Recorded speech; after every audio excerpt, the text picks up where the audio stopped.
Alright guys, TacticalRab back again today. Hope you're all doing well and enjoying your day so far. And plenty of discussion right now during this mid-season break what teams need to make roster changes. The New York Subliners, despite looking much better with the addition of Porlex, still find themselves in an atrocious position in terms of World Championship qualification. Is it time for them to follow through on the two-person change? Very much intrigued to your thoughts in the comment section below. Hit the like button if you enjoyed the video. Subscribe if you're new as always. I would greatly appreciate it. Really up to the channel. Thank you very much indeed for doing that one, of course. Los Angeles Thieves, bit of discussion about them as of late. They've been looking pretty atrocious the last couple of weeks. Top 8 at this major, top 6 at the first major, 0-5 in the online qualifiers. Maybe something needs to give on this front. And honestly, it just takes one change. To me, I think the whole Spart Gunless situation at Los Angeles Guerrillas could kick something off. No guarantees as yet that Gunless is going to go or stay or whatever. Like, is he back to full health? All these questions around that front. But, still at some point, he might be an option for another team. People have talked about it in regards to Los Angeles Thieves. Could Kenny be on a main? Could Gunless come in as the flex? There's some options there on the table that are raised by that Los Angeles Guerrillas situation, but also the fact that Minnesota Rokkr, Toronto Ultra, all these teams struggling as well, could decide to do something. Now, a team that has been in discussion on this front, of course, has been the New York Subliners. Of course, Clayster was on the team at the start of the season. Thought this is kind of interesting, right? When Arcitys was like, look, I can't have fun anymore, can't show any personality or emotion. And Clay's kind of saying, yeah, now you're learning not what to do with this fan base, right?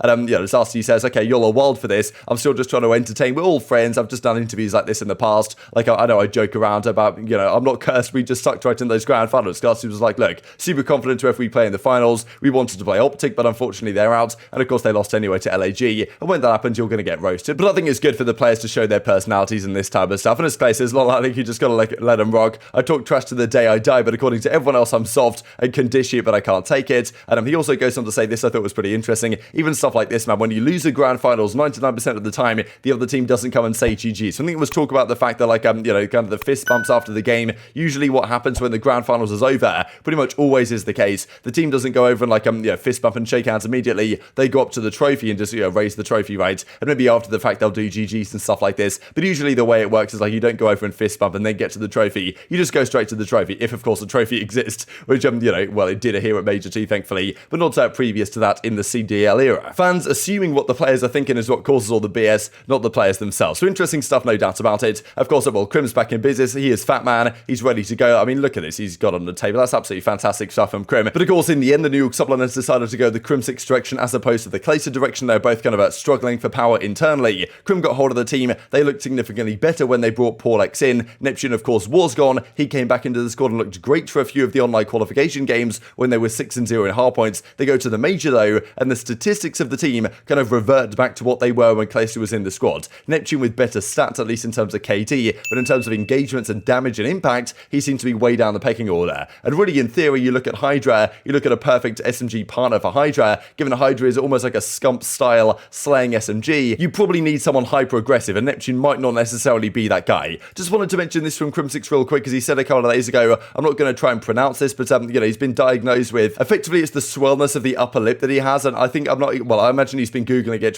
finding out the causes of this, and I imagine you Google something like this, the causes, that list of causes it gives you are not going to give you the most promising signs. So he's understandably concerned. Hopefully it's okay for Crim and everything works out, because I remember he said, he was kind of joking in an interview a few months ago that Formal, maybe it was Formal or someone said to him that it looks like his upper lip has been stung by a bee. It turns out it's actually a condition, right? So hopefully that works out for Crimsix, and it doesn't affect his play, of course, it doesn't affect his ability to practice and work with the team, because they're going to need him at full capacity if this organization wants to get back to grand finals and winning championships, of course, as well for Crimsix. As he says, when they played FaZe, played mediocre, horrible as a team in certain clutch situations. Then, of course, they got reverse swept by the Los Angeles Thieves, up 2-0, lost all momentum, couldn't close out the series. That's the thing. They came top 12. They had such a promising run through their kind of qualification games. They beat ultra right here, they beat a few decent teams, went 6-0 in hard points, and Porlex came into the team, kind of a revelation for them. Neptune was great. Crim seemed much more comfortable. Hydra played well as well. So all of a sudden, many were considering New York to kind of be the dark horse for a decent run here at the major. Turned out they still came top 12 anyway, which is certainly not where they wanted to be, given the point standings as it stands right now. So yes, FaZe, Optic, Ravens, Breach, and Guerrillas after their phenomenal victory, but this midfield is incredibly packed. These top 5, you feel like as the season progresses, should be okay to get to champs at this point already, because we're halfway through the amount of games that you can collect points from. A lot of these teams needed good performances, right, and the likes of Mutineers having a decent showing at the major as well. That puts them up to 70, Thieves at 70, Surge at 70, Toronto at 60. These are the bottom 4, Toronto, Minnesota, New York, and Paris Legion. We can safely assume Paris aren't making champs, but 3 out of these bottom 6 teams are not going to make champs. Like, if you think about the top 5 probably being locked up, not guaranteed, but a decent chance, 3 of Thieves, Mutineers, Surge, Ultra, Rokkr, and Subliners can't make champs. And Subliners are down to at 40 points, 4-9 records. They have to get some points on the board. Like, they've gone through half of the season in terms of where they can get points from, stage 1, stage 2, including the majors, and they have 40 points on the board. Like, even if they double that to 80, that's not going to be enough to get them to champs. So they need to turn things around very quickly indeed. The major should have been a great chance for them to put some points on the board. They get double first rounded. So when they made the change of Royalty gone and Neptune coming back in and bringing Paulx in place of Clayster, it seemed like the intention was there to do a 2-person change. They didn't follow through with it though, because they couldn't really find a good replacement for Neptune, and he played great in the early qualification matches. But is it time to do it now? X and the guys on the reverse sweep certainly seem to believe it is. Let's talk about teams that want to make changes though. Like who else is there? I'm saying they're an example of a team that basically go out and get challenger players. Take a risk, because the worst thing that you can do is you stay the same, in my opinion.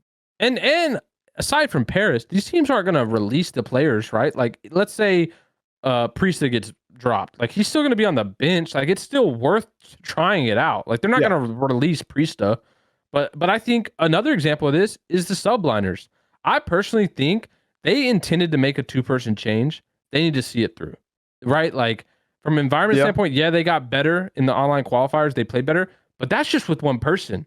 Imagine they do a 2-person change, which they wanted to do the whole time, which they had their sights on the whole time, and just try it out. I think, Neptune played a lot better in the qualifiers, but I still think there's room for them to make the change they want, because I still don't think they're playing the way that they want to play.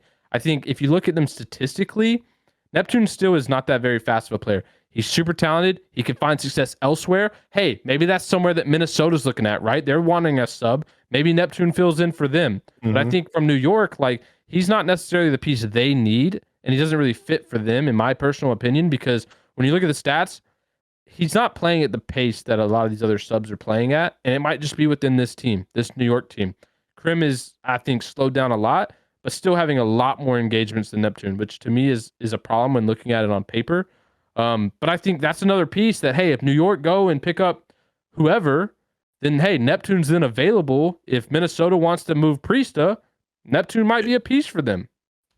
I agree. There's a lot of things that can open up if teams just started to make changes. So speaking of those statistics, right, it was remarkably interesting the fact that Neptune, when he initially came back into the squad, was probably their best player for their 3 qualification matches they played. So they won 3 in a row with Paulx. These are their 3 matches. They actually put some points up on the boards. But this obviously got them a great seeding for the major. They had the 4th seed going in against FaZe, the 5th seed. Of course, they fell short in both those series. But these are kind of the interesting stats to me. KD and engagements. Neptune with the highest engagements on his team, just behind Hydra, actually 51.1 and a 1.32 overall KD across those 3 games. That's at least in the hard points. In control, though, you do see once again Neptune with a 0.83 and a 36.2 engagements per 10 minutes, which is significantly behind Crim and Hydra both. So that is already kind of an interesting stat. First blood rate was great for him in the Search and Destroy, but Neptune was great for those series. They then went to the major though, and things once again flipped on its head completely. Look at this engagements per 10 minute stats. Yes, Neptune has a 1.0 KD, but 44 engagements, way less than Paulx, way less than Hydra, way less than Crimsix. Like, that's not really what you expect, right? You expect to have someone in your team that's going to be, and of course Paulx has a ridiculous amount of engagements here in fairness, but it really felt like what they were doing at the major in these 2 games was either not supporting Neptune or just like,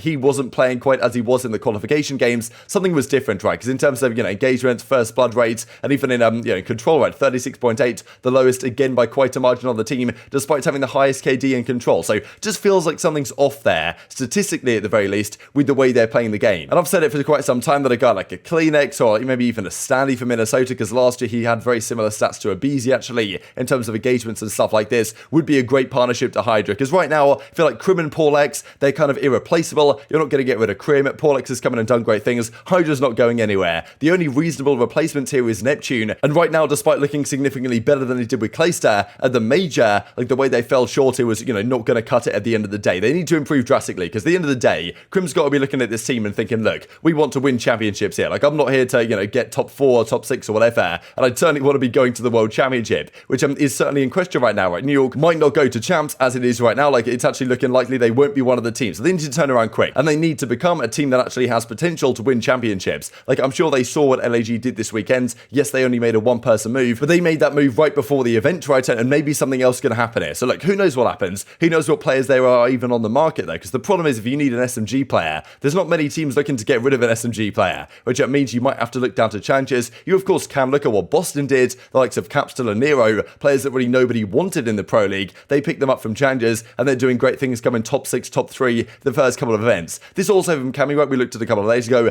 Better days ahead, he says. Is this indicative of a potential ultra change to come? But yeah, of course, if Cammy is gone, then it doesn't necessarily open up too many doors for New York subliners, because the player they would really want, I guess, would be CleanX on their team. And if we do look at the league right now, how many SMGs really are out there that you could potentially poach, right? If you are subliners, you want to maybe trade out Neptune for a more aggressive SMG, which probably, like, at least based on performances so far, might be the key to taking this team to the next level, just on the way other teams have been formed. There's really not that many options out there, right? Like, maybe Minnesota, Rokkr. I mean, the teams that might change: Minnesota, Paris, Toronto, potentially Thieves, right? But, you know, none of their SMG players are really going to be up for grabs, because a lot of these teams are also potentially looking to upgrade their SMG duo, right? Which puts them in a tough spot. So then your option is, do you look down in the challenger side and try and get a player from there? I think it was kind of rumored, actually, when they initially brought in Royalty, which didn't work out for them, that, you know, maybe a guy like O'Johnny or something. Like, really, if you're subliners and you want to take this team to the next level, you've got to try and find, like, a Spart-esque talent. Of course, he's kind of a flex, but you got to find a Capsule type guy in challengers down there who can actually take your team to the next level. It might take some time to integrate him, though, so it's not easy at all what you do if you're subliners. Maybe you stick this one out, maybe you give it a few weeks and see what options are on the market, but it doesn't seem to me there's going to be many great SMG trade options out there. Of course, Aix did say the possibility, could Neptune to Minnesota be a play, but you know, is Priestahh an option? But you're like, you need a hyper-aggressive SMG, I think, if you're New York, and right now there really aren't options like that unless you look at challenges, and maybe there you're taking a big risk you might not necessarily want to take, especially because they tried the Royalty thing, that didn't work out. I'm sure the management at New York is thinking, hang on a second, lads, are you sure this is actually a good idea? So very much intrigued to your perspective and all that stuff in the comment section below. Just to finish up with a couple of things on this day from, I guess, well, a few days ago now. 2 special roster changes happened right at the start of April. Of course, well, 2 legendary changes, no doubt. The first one being Karma joining Opta Gaming back in 2015, I guess, right when Najok kind of retired after the World Championship. Karma comes through. The dynasty was kind of officially formed at this point, went on for a few years, won so many events. And also the other one, right, just after that, the FaZe team that made some changes. Zuma comes into this squad alongside Attach. Like, Attach actually, like, people say Attach doesn't age. He actually does look somewhat younger here, but in fairness, so do the rest of the guys. And these were the 2 teams that went super toe-to-toe for the rest of the season, and I kind of, well, battled back and forth right at the end. Or at least FaZe turned up right towards the end, and I kind of took some of the luster of an incredible year it was for Opta Gaming. But very much intrigued to your thoughts in the comment section below. What teams do you expect to make roster changes over these coming weeks? Hope you guys enjoyed the video. If you did enjoy it, hit on the like button. Tells the YouTube gods this is a good video. I just like you should enjoy it as well, and help grow the competitive Call of Duty community. Thank you for watching as always. Take care of yourselves, and I will see you next time. Oh, he ran. Oh my god. Defusing the bomb now. They might check it. Ah. Oh. He's nervous. Oh. Oh my god. Blue truck, blue truck. Oh my god. Oh my god. Oh my god. Yo, this is Shotzi and this is BallersLife.com mixtape. What? Bro. I tried.